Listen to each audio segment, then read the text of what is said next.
नमस्कार दोस्तों, स्वागत है आपका हमारे चैनल पर। आज हम लेकर आए हैं एक बिल्कुल अलग और दिलचस्प विषय जिसे देखकर आपका दिमाग चकरा जाएगा।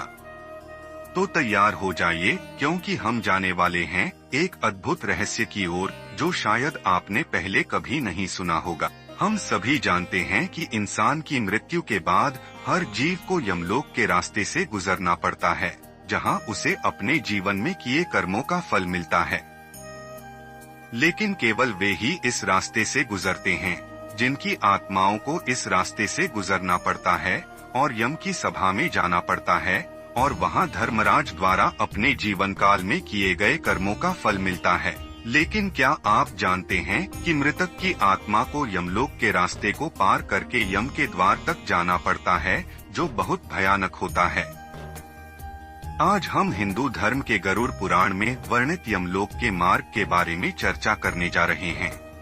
पुराणों में यमराज को मृत्यु का देवता बताया गया है। इनका निवास स्थान यमलोक माना जाता है।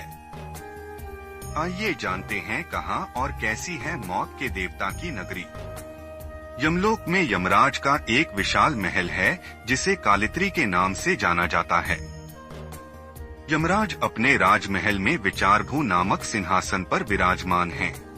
गरुड़ पुराण और कठोपनिषद में यमलोक को दक्षिण में 86,000 योजन ऊपर स्थित बताया गया है। एक योजन में 4 किलोमीटर शामिल हैं। चारों दिशाओं में स्थित यमलोक में प्रवेश के लिए 4 द्वार हैं। पापी दक्षिणी द्वार से प्रवेश करता है। जीवनदान देने वाले पश्चिमी द्वार से प्रवेश करते हैं। उन्हें उत्तर द्वार से प्रवेश मिलता है, जो आध्यात्मिक दृष्टिकोण और सत्यवादी है। माता पिता और गुरुओं की सेवा करने वाले भी इसी द्वार से यमलोक में प्रवेश करते हैं। सबसे अच्छा प्रवेश द्वार उत्तर में है। इसे स्वर्ग द्वार के नाम से जाना जाता है। इसी द्वार से सिद्ध और साधु प्रवेश करते हैं। इस द्वार से प्रवेश करने वालों का अप्सराओं, देवों और गंधर्वों द्वारा स्वागत किया जाता है। यमराज के कई सेवक हैं जो यमदूत कहलाते हैं। उनके 2 मुख्य संरक्षक महेंद्र और कालपुरुष हैं।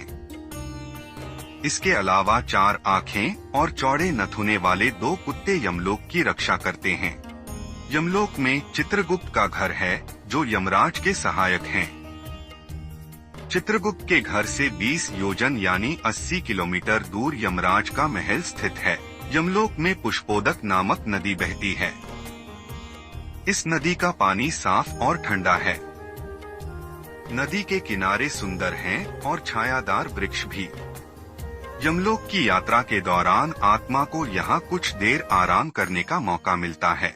यमराज की इमारत भगवान मूर्तिकार विश्वकर्मा द्वारा बनाई गई है। इस भवन में सभी प्रकार के सुखों का वास होता है। यमराज की सभा में मनुष्यों और देवताओं की सभी मनोकामनाएं पूरी होती हैं। यमराज की सभा में कई चंद्रवंशी और सूर्यवंशी राजा हैं, जो यमराज की सलाह और नीति से आत्माओं को उनके पद के अनुसार फल देते हैं। एक गरुड़ पुराण और कठोपनिषद यमलोक के बारे में कहते हैं कि यमलोक मृत्युलोक से ऊपर दक्षिण में 86,000 योजन है। इसीलिए यमराज को दक्षिणमुखी दीपक अर्पित किया जाता है। 2 यमराज के महल का नाम कालित्री है और वे विचारभू नामक सिंहासन पर विराजमान हैं। यमराज अपने महल में विचारभू नामक सिंहासन पर विराजमान हैं। उत्तर द्वार को स्वर्ग का द्वार माना जाता है। यहाँ गंधर्व और अप्सराएं आत्मा का स्वागत करती हैं। यमराज के सेवक यमदूत कहलाते हैं। महेंद्र और कालपुरुष उनके 2 रक्षक हैं और वैध द्वारपाल हैं। इसके अलावा 2 कुत्ते यमलोक की रखवाली करते हैं। चित्रगुप्त का निवास यमलोक में ही है। चित्रगुप्त महाराज लोगों के कर्मों पर नजर रखते हैं। यमराज का महल चित्रगुप्त के वास्तु से 20 योजन दूर है। यमराज का भवन विश्वकर्मा ने बनाया है। यमराज की सभा में अनेक चंद्रवंशी और सूर्यवंशी राजा निवास करते हैं, जिनके उपदेश और ज्ञान से यमराज प्रेतात्माओं को उनके कर्मों के अनुसार फल देते हैं। यमलोक में पुष्पोदक नामक नदी बहती है, जिसके किनारों पर सुंदर छायादार वृक्ष लगे हैं। यमलोक की अपनी यात्रा के दौरान आत्मा कई बार इन वृक्षों के नीचे विश्राम करती है।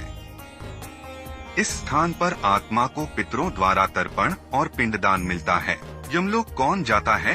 गरुड़ पुराण में जब गरुड़ भगवान श्रीहरि विष्णु से यमलोक के बारे में प्रश्न करते हैं, तब उत्तर में यमलोक का मार्ग बताते हुए भगवान कहते हैं कि वास्तव में वही आत्माएं जो पापी होती हैं, उन्हें ही यमलोक ले जाया जाता है। यमराज यमलोक में रहते हैं।